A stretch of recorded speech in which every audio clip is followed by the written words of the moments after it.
Շանթիեթերը շարունակում է հեռանկար, իսկ հեռանկարում այսօր հյուրընկալել ենք Հանրապետություն կուսակցության նախագահ Արամ Սարգսյանին։ Պարոն Սարգսյան, նախ շնորհակալություն մեր հրավերն ընդունելու համար։ Սկսենք վարչապետի Եգիպտոս այցից, որտեղ Նիկոլ Փաշինյանը, ինչպես նաև Ադրբեջանի նախագահը Թրամփի հրավերով մասնակցություն ունեցան Մերձավոր Արևելքի խաղաղության գագաթնաժողովին։ Նախ ինչ նշանակություն կարող է ունենալ այս մասնակցությունը եւ նաև հրավերը Միացյալ Նահանգների նախագահի կողմից։ Նախ պիտի ասեմ, որ սրանով Միացյալ Նահանգները եւ նրա նախագահ Թրամփը ցույց են տալիս, որ իրենք տարածաշրջանը չեն բաժանում Մերձավոր Արևելքի, Կովկասի եւ այլ, իրենք էս տեսնում են ընդհանուր մեկ տարածաշրջանի գաղափարախոսության առումով եւ այդ տարածաշրջանում գերկարևորում են խաղաղությունը։ Եվ դրա փաստն էր, թե Վաշինգտոնում Ալիև-Փաշինյան հանդիպումը եւ փաստաթղթերի նախաստորագրումը եւ թե Մերձավոր Արևելքում այդ երկու լիդերների հրավիրելը, ինչը շատ կարեւոր է, ինչը առաջընթաց է, նման բաներին պետք է ուրախանալ, քանի որ շփումները պատերազմը էլ ավելի են հեռացնում եւ սա եւս մեկ փաստ է, որ Միացյալ Նահանգները շահագրգռված է տարածաշրջանային խաղաղության եւ Միացյալ Նահանգները այս տարածաշրջանում է։ Ինքը այս տարածաշրջանում Իսրայելից սկսած վերջացած մինչև կենտրոնական Ասիայի երկրներ, միջինասիական հանրապետություններ հետաքրքրություններ ունի, ներկա է եւ զբաղվում է տարածաշրջանով։ Այսինքն դուք կարծում եք, պարոն Սարգսյան, որ Իսրայելում, Գազայում հաստատված այդ խաղաղությունը իր ազդեցությունն, իր հետևանքները կթողնի նաև մեր տարածաշրջանում, Հարավային Կովկասում։ Ու ինչպես կարտահայտվի դա։ Միանշանակ, ես ուզում եմ ամրագրեմ, որ խաղաղության ձգտումը որպես փաստ գոյություն ունի, այդ փաստը ամրագրվեց Վաշինգտոնում Հայաստան-Ադրբեջան այդ համաձայնագրի ստորագրմամբ, հիմա էլ այդ փաստը ամրագրվում է նաև Պաղեստինում խաղաղության հասնելու ամրագրմամբ, այդ ուղղությամբ շարժվում է նաև Միացյալ Նահանգները, Ռուսաստան եւ Ուկրաինա համատեքստում, հետեւաբար պիտի ամրագրենք, որ Միացյալ Նահանգները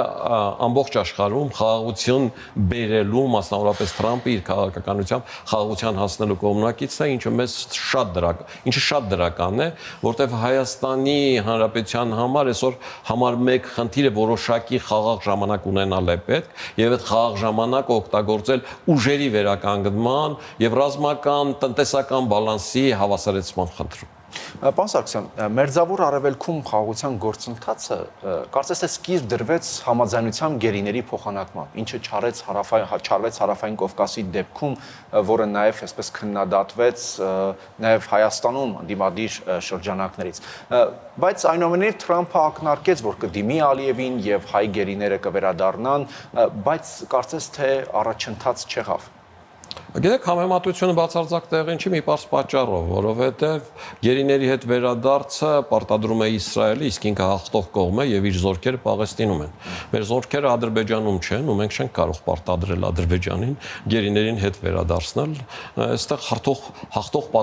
պարտվողի տարբերություն կա։ Միացյալ Նահանգները պահանջում է, որ Ադրբեջանը գերիներին հետ վերադարձնի, կարծում եմ այս թեման քննարկման թեմա է դարձել, ոչ միայն կարծում եմ համոզված եմ եւ դա հաստատեց թե Նիկոլ Փաշինյանը, թե որոշակի ակնարկներով նաև Միացյալ Նահանգները եւ նրա նախագահ Թրամփը, որ դա բանակցային թեմա է, բայց Միացյալ Նահանգները այսօր համարում է համար 1 խնդիրը Հայաստան-Ադրբեջան հակամարտությունը դադարեցնել եւ դա խաղաղության հանգրվանի հասցնել։ Եվ այդ խաղաղության հանգրվանի հասցնելու համար իհարկե գերիների հետ վերադարձը գերկարևորներից է, բայց որպես նախնական քայլ խաղաղության փաստաթղթի նախաստորագրումն է, հետո դրա ստորագրումը, դրանից հետո կանդրադառնան նաև բռնի տեղահանվածների հետ վերադարձին, այսինքն սրանք գործընթացներ են, որոնք որոշակի աշխարհաքաղաքական շահեր եւ որոշակի առումով նաև հետագայում 26 թվի հետ կապված ազդեցությունների դաշտը վերաբաշխելուն են վերաբերվում։ Իսկ հայ-ադրբեջանական այդ նախաստորագրված խաղաղության փաստաթուղթը ըստ ձեզ ավարտում է, փակում է պատերազմի էջը, այսինքն ապահովում է անվտանգություն, թե պարզապես դադար է նաև առանց երաշխիքների, ինչպես շատերը գնահատում են։ Վերջնական խաղաղություն կարող է ապահովել միայն ռազմական եւ տնտեսական բալանսի որոշակի հավասարակշռությունը, ինչին պիտի հասնի Հայաստանը։ Այս փաստաթուղթը հնարավորություն տալիս է, որ Հայաստանը խաղաղության պարագայում իր երկիր ներգրավի բազմաթիվ ներդրումներ ոտքի կանգնի եւ տարածաշրջանում գործի որպես առանձին, բայց բացարձակ աշխարհի համար արժեք ունեցող գործոն։ Ընդ որում Միացյալ Նահանգները, եթե ուշադրություն դարձրած լինեք, այդ խնդիրների լուծմանը հիմնականում հասնում են ոչ թե զորքեր մտցնելով, այլ տնտեսական պատժամիջոցներով կամ տնտեսական աջակցություններով։ Այս առումով Հայաստանի Հանրապետությանը լուրջ առաջարկներ են արվել եւ Փաշինյան-Թրամփ հանդիպման ժամանակ ստորագրվել է փաստաթուղթ, որում 3 կետ է նշված եղել, առաջինը կիսահաղորդիչներ, երկրորդը եղել է էներգետիկ համակարգ, ատոմակայան եւ երրորդը եղել են ճանապարհներ։ Այս բոլոր ուղղությամբ էլ առաջարկներ կան, բայց այդ առաջարկների հետևից գնալ է պետք, այդ առաջարկներով զբաղվել է պետք եւ այդ առաջարկներով պիտի զբաղվեն նաեւ որոշակի լոբիստական խմբեր, որոնք գործում են Միացյալ Նահանգներում։ Այսօր Հայաստանում Հայաստանի կողմից լոբիստական որպեսի այդպիսի խմբեր գոյություն ունեցող ցավոք սրտի չկան, կա Հայդատի գրասենյակը, որը հիմնականում գործել է ցեղասպանության համատեքստում, գործել է Արցախահայության հետ վերադարձի համատեքստում, հուշարձանների պաշտպանության համատեքստում, ինչը գովելի է, բայց ցեղասպանության համատեքստում Միացյալ Նահանգները արդեն իսկ ճանաչել է ցեղասպանությունը եւ նոր բան պահանջել այդքան էլ ակտուալ չի։ Ինչ վերաբերվում է փախստականների հետ Արցախ հետ վերադարձին, այստեղ Միացյալ Նահանգները շահագրգռված է, որ Հայաստան-Ադրբեջան խաղաղության հասնեն, որպեսզի 26 թվականին Հայաստանում չկրկնվի այն պատմությունը, ինչը տեղի ունեցավ Վրաստանում, այսինքն քաղաքական կուրսի փոփոխություն չլինի, հետեւաբար իր համար գերկարևորը խաղաղության մինչև ընտրություններ խաղաղության փաստաթուղթ ստորագրելն է, ոչ թե փախստականների հետ վերադարձի հարցով այդ խնդիրը ձգձգելը։ Ինչ վերաբերվում է հուշարձաններին, այս այլ կազմակերպությունների խնդիր է, որը լրացնել է պետք։ Հիմիկա մի նորություն, որ այնպես ինչպես Հայդատի գրասենյակը, որը դաշնակցության կից լոբիստական կառույց է, նաև Հանրապետություն կուսակցությանը կից լոբիստական կառույց է ձևավորվում Միացյալ Նահանգներում, որը գործելու է զուտ տնտեսական ու միայն տնտեսական լոբիստական աշխատանքներ անելով, ներգրավելով Հայաստանի տնտեսական դաշտ, ինչպես, այսպես ասեմ, օթային, օթանավակայանի հետ կապված խնդիրներով, որտեղ շատ լուրջ առաջարկներ կան իմիջայլոց, այս երկու տերմինալների կառուցումը չի ու միայն ուղևորափոխադրումների ավելացումը, կարող եմ ասել, որ Միացյալ Նահանգները այդ առաջարկել են նաև որպես ֆարմացևտիկ պայստավորման կենտրոն ունենալու որպես Հայաստանը, որովհետև հիմա աշխարհում ամենաշատ փոխադրումները տեղի են ունենում տարբեր վակցինների առումով, սկսած կարմիրուկից, խոզուկից, գրիպի տարբեր վակցինների առումով Կենտրոնական Ասիան ամենախիտ բնակեցվածն է, բայց իրենք չեն արտադրում այդ վակցինները, այդ վարձիկները արտադրում են հիմնականում զարգացած երկրները, Միացյալ Նահանգներ, Եվրոպա, եւ այդ վակցինների տեղափոխման խնդիր կա, ու Երևանի Զվարթնոց օդանավակայանը շատ հարմար է դրա համար։ Վակցինները հատուկ պայմաններ են պահանջում, սառը ջերմաշճան, հատուկ խնամք եւ այլը, եւ այս ոլորտում նաեւ կան հայ վակցիններ արտադրող ընկերություններ Միացյալ Նահանգներում, որոնք շահագրգռված են Հայաստանին, այս լոբիստական խնդիրները լուծելու են նաև այդ խնդիրը, որ ոչ միայն երկու տերմինալ կառուցվի մարդկանց տեղափոխելու համար, այլև ֆարմացևտիկ ոլորտի Հայաստանը որոշակի հաբ դառնա Հայաստանից կենտրոնական Ասիա տեղափոխելու համար։ Երկրորդ հանգամանքը կա, որը ստորագրվեց, որը գերկարևոր էր այդ ցանկում։ Դա կիսահաղորդիչների ցանկն էր, ինչը չափից ավել լավատեսականն է։ Եվ ինչ պիտի արվի այս կիսահաղորդիչների առումով։ Առաջի 2 տարին Հայաստանի Հանրապետությունը պիտի Հայաստանում ստեղծի կիսահաղորդիչների ինստիտուտ։ Այդ ինստիտուտի ստեղծումը մոտարապես $500 միլիոն փող է արժանանում, որովհետև այդտեղ ճշգրիտ սարքավորումներ ու լավագույն լաբորատորիաները պիտի լինեն։ Ու ցանկալի է, որ Հայաստանը ինքն էլ ներդրում ունենա գոնե 100-150 միլիոնի։ Այս դեպքում Միացյալ Նահանգներից ներդրողներ բերելը շատ ավելի կարագանակ ու հեշտանա։ Երկրորդ, երբ որ այդ ինստիտուտը կձևավորի, նա կմոդելավորի, թե ինչ տեսակի կիսահաղորդիչներ են, որ պիտի արտադրվեն Հայաստանում։ Երրորդից 5-րդ տարիների ընթացքում այդ ինստիտուտում փորձնական տարբերակով պիտի ստանան այդ կիսահաղորդիչները եւ այդ կիսահաղորդիչները փորձարկվեն։ Իսկ 5-ից 10 տարվա ընթացքում արդեն Հայաստանում պիտի կառուցվի այն գործարանը, որը massայական արտադրության AR տիպի կիսահաղորդիչներ պիտի արտադրի, որոնք արհեստական ինտելեկտի համար են։ Հենց Հայաստանը սկսեց այդ 10 տարի հետո այդ տեսակի կիսահաղորդիչներն արտադրելը Հայաստանը դառնում է Թայվան։ Մենք խոսում ենք բացարձակ ուրիշ երկրի, ուրիշ խաղաղության, աշխարհում ունեցած բացարձակ ուրիշ արժեքի մասին։ Ինչ է առաջարկում մեզ Միացյալ Նահանգները։ Միացյալ Նահանգները էս է առաջարկում։ Ու այս ուղղությամբ ընդառաջ քայլեր է անել պետք եւ ներդրողներ է գրավել պետք, ակտիվ ներդրողներ է գրավել պետք, հետեւաբար լոբիստական խմբեր ձևավորել է պետք։ Շատ կուզենամ, որ իշխանությունները զբաղվեն սրանով։ Հիմա զբաղվում են, չեն զբաղվում, մենք մեր մասով զբաղվում ենք ու բարեբախտաբար Հանրապետություն կուսակցությունը կունենա այդ խումբը։ Ինչ է Միացյալ Նահանգներն ուզում, որ Հայաստանում ունենա այդ։ Որովհետև տեսեք, այդ կիսահաղորդիչների հիմնական հենքը վաֆելներն են։ Դրանք սիլիկոնային վաֆելներն են, որոնք ստացվում են, այսպես ասած, կվարցային նյութերի 1000 աշճան ջերմաստիճանում ճշգրիտ սարքերով հալելու եւ այլնի միջոցով։ Որտեղ կան դրանից ամենամեծ արտադրողը Չինաստանն է։ Այդ Չինաստանը բազմաթիվ մետաղական հանքավայրեր ունի, որոնց թափոնների վրա ինքը այդ անում է։ Չինաստան անխնա օգտագործել է էկոլոգիան, հետեւաբար այդ փոչահանքերից լիքն ունի։ Ռուսական կապիտալը եւ սովետական միությունը նույն կերպ անխնա օգտագործել է Հայաստանի բնական ռեսուրսները եւ այդ փոչահանքերից մենք ունենք։ Հետեւաբար մենք ունենք այդ նյութերը եւ մենք ունենք կիսահաղորդիչների լավ մասնագետներ։ Աշխարհի բոլոր կիսահաղորդիչ արտադրող կենտրոններում լավագույն մասնագետներ կան նաեւ հայերից։ Տեսեք, Nvidia ընկերությունը, որ գալիս է Հայաստան, որ 500 միլիոն ներդրում է անելու եւ այդ ծրագիրն արդեն ուժի մեջ է։ Դա այնքան էլ Nvidia-ն չի, որտեղ տրիլիոնանոց ընկերություն է։ Այդ Nvidia-ի ինչ որ ստարտափ է, որը այդ կիսահաղորդիչներով հավաքած բլոկները բերելու է դնելու է Հայաստանում, հավաքելու է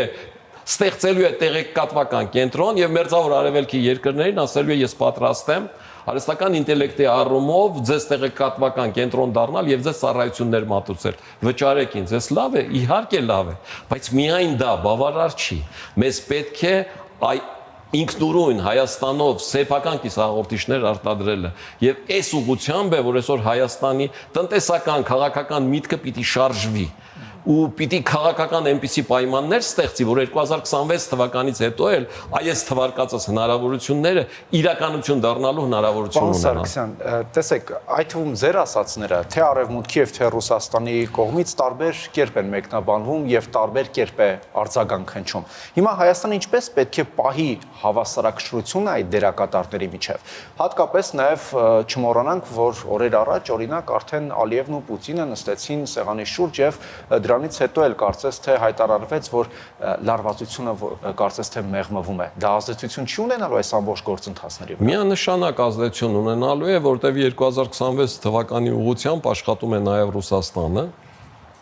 Եվ Ռուսաստանը աշխատում է իր ազդեցության տակ եղած բոլոր տեղերում։ Ինքը աշխատում է Ռումինիայում, եւ Ռումինիայի իշխանությունները կարողացան ընտրական process-ում երկրորդ փուլից դուրս անել ընդդիմադիր տեխնացուի, որը օժանդակվում է Ռուսաստանի կողմից եւ արտաքին քաղաքական ազդեցություններ, այսինքն ինչ եմ սա ասում, ես համոզված եմ ու գտնում եմ, որ Հայաստանի իշխանություններն էլ պիտի արտաքին քաղաքական անմիջական միջամտությունը 5-րդ շարասյուն տեսքով թույլ չտան, որտեվ տեսեք նույն Ֆրանսիայում արգելվեց Լպենին ընտրություններին մասնակցելու։ Ֆրանսիան, որ ժողովրդավարության բաստիոն է, հիմնակետ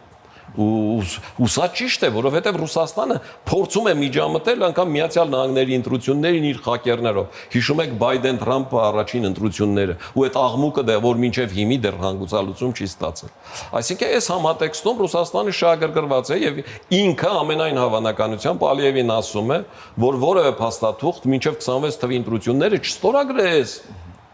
Որովհետև տեսնենք կարող է այնտեղ անցնի մեր տեխնացուն, իսկ մեր տեխնացուի անցնելու դեպքում կաշխատի նոյեմբերի 9-ի 9-րդ կետը, ինչը քո համար ավելի ձեռնատու կլինի Կաշառքը կտաս, կգնաս, կգաս քո համար բաց կլինի, մենք էլ Հայաստանի հետ կվարվենք այնպես, ինչպես ուզում ենք, որտեղ մեր ընկերը եւ մնացած առումներով մեր համախոհը դու ես։ Իսկ Միացյալ Նահանգները Միացյալ Նահանգներն էլ անում է բացարձակ հակառակ բանը։ Միացյալ Նահանգներն անում է ամեն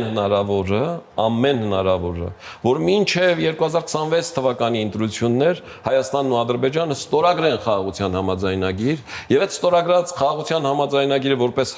հաղթաթուղթ Նիկոլ Փաշինյանը այդ հաղթաթղթով ներկայանա 2026 թվականի ընտրություններին եւ կարողանա հասնել հաջողություն, որպեսզի քաղաքական կուրսը չփոխվի եւ որպեսզի իմես թվարկած բոլոր այն ծրագրերն ու նպատակները, որոնք դրել են Միացյալ Նահանգները, այդ կարողանան իրականություն դարձնել, որտեղ Թրամփ Նիկոլ Փաշինյան ստորագրած փաստաթղթում մի ընդհանրություն կա 3 կետում էր։ Այդ 3 կետում էլ գրած է, որ այն գործում է մի տարի ժամկետով։ Ինչու մի տարի ժամկետով, որովհետեւ 26 թվականի նոր ընտրություններ են։ Եթե այստեղ քաղաքական կուրսի փոփոխություն է տեղի ունենում, Թրամփի ուղի ասածը հենց սկսենք այդտեղից 3-րդ կետից վերջանում է։ Իսկ այդ 1 տարվանից հետո, օրինակ, իշխանությունը պահպանվեց, կան երաշխիքներ, որ դա շարունակություն կունենա։ Այստեղ ոչ միայն երաշխիքներ կան, սրանում ես համոզված եմ, որովհետև այդ շահագրգռվածությունը Միացյալ Նահանգների կողմից հնարավորինս կարճ ժամանակում ազատվելու բազմամետաղային կախվածությունից Չինաստանից ակնհայտ է։ Երեք արդեն Թրամփը 100%-անոց պատժամիջոցներ էր կիրառում Չինաստանի վրա, որտեղ Չինաստանը բանտարկյալի կարգավիճակում է պահում բոլոր նրանց Նիդերլանդներից սկսած Ճապոնիայով, ովքեր այդ բազմամետաղ հազվագյուտ հողային մետաղներ են օգտագործում կիսահաղորդիչների արտադրության համատեքստում։ Ու ամբողջ խնդիրն այն է, որ Միացյալ Նահանգներում հաշվարկել են, որ Հայաստանն ունի այդ հողային բազմամետաղները։ Դրանք կան մեր փոչահանքերում, Քաջարանի փոչահանքում, դրանք կան Ագարակի փոչահանքում, կան Կապանի փոչահանքերում եւ այլն։ Եվ այս ուղղություններով Հայաստանը ինքն էլ պիտի շահագրգռված լինի եւ ներդրումներ անի։ Երբ որ Հայաստանի պետությունը հանդես է գալիս ոչ թե նեոլիբերալիստական գաղափարներով ես կապ չունեմ, ես միայն վերահսկում եմ, այլ ինքն էլ մտնում է մասնաբաժին ունենալու, ինչը այս վերջի տարիներին իհարկե արեց։ Քաջարանում 20-22% բաժնեմաս ունի, ինչքան գիտեմ, Ամուր-Սարում մտավ բաժնեմասի, այսինքն եթե ինքը մտնում է նաեւ բաժնեմասով, այլ ներդրողների մասնակցության հնարավորությունը 3 անգամ ավելանում է։ Ես ձեզ ասեմ, որ 1 միլիարդ ներդրումը ապահովում է 22000 աշխատատեղ այդ Եվրոպայի պայմաններում, Հայաստանում շատ կապահովի։ Իսկ նման ոլորտներ մտնելու պարագայում այդ հնարավորությունը կտրուկ աճում է։ Հիմա կասեք Հայաստանին փող որտեղից որ այդ դնի, որտեղ բյուջեի դեֆիցիտ ունի։ Դրա համար մենք առաջարկել ենք տարբերակներ։ Առաջին դա կառավարման համակարգի թվայնացումն է։ Օրինակ Մերձբալթյան Էստոնիայում մի տարվա մեջ 1 միլիարդ 200 միլիոնի խնայողություն է եղել զուտ կառավարման թվայնացման առումով։ Էլ չեմ ասում կոռուպցիայի ցուցանիշներ եւ այլը բիզնեսի ակտիվության, որովհետեւ չկա կոռուպցիա։ Երկրորդ Սովետական միության տարիներին Հայաստանը ամբողջությամբ ուսումնասիրվել է, մինչև 88 թիվը երկրաբանական առումով ամեն քառակուսի մետր ուսումնասիրել են, պետությունը փող էր դնում։ Սովետի փլուզումից հետո էլ փող չի դրվում, բայց այդ ուսումնասիրությունների արդյունքները մնացել են։ Եվ Հայաստանում կան բազմաթիվ ոսկու հանքավայրեր, որոնք սովետական միության ժամանակ համարվել են արդյունաբերական նկատառումներով պաշարիքիչ լինելու, ոչ նպատակահարմար։ Այսօրվա ոսկու գների պայմաններում նույնիսկ սովետական միությունը կհամարեր նպատակահարմար, որտեղ ոսկու գները թռել են։ Եվ այսօր փաստորեն Հայաստանում ոսկու բազմաթիվ հանքավայրեր կան, որտեղ մինչև 10-30 տոննա ոսկի կա, որ այն ժամանակ ոչ նպատակահարմար է համարվել։ Այսօր ոչ միայն նպատակահարմար է, գերշահավետ է։ Հետևաբար այդ հանքավայրերը շահագործել է պետք։ Ես ձեզ ասեմ, որ այսօր 1 տոննա ոսկին արժի $122 միլիոն։ Ուզում եք համախառն ներքին արդյունքն ավելացրեք, խնդրեմ ավելացրեք։ Հայաստանի Հանրապետությունն ունի 44 մետաղական հանքավայր ուսումնասիրված նաև արդյունաբերական նշանակության պղնձի մոլիբդենի, որից աշխատում է 4-ը, ինչի մյուսները չեն աշխատում, որովհետև սխալ տնտեսական եւ հարկային քաղաքականություն ենք վարում այդ ռոյալթիների անհեթեթ համակարգով։ Առաջարկություններ եւ մշակված ծրագրեր կան, թե ինչպիսի առանցգական գների որ պայմաններում ինչպիսի տոկոսներ կիրառել, որի պարագայում կդառնա ձեռնատու։ Այս քայլերն են, որ Հայաստանի իշխանությունները պիտի անեն եւ մենք փողի խնդիր չենք ունենա։ Եվ հավատացնում եմ ձեզ, ճիշտ տնտեսական քաղաքականության պարագայում Հայաստանի ուղղությամբ պատերազմ անելու մասին որևէ երկիր տարածաշրջանում չի մտածի։ Շնորհակալություն։ Ես եմ շնորհակալ։ Հեռանկարում Հանրապետություն կուսակցության նախագահ Արամ Սարգսյանն էր։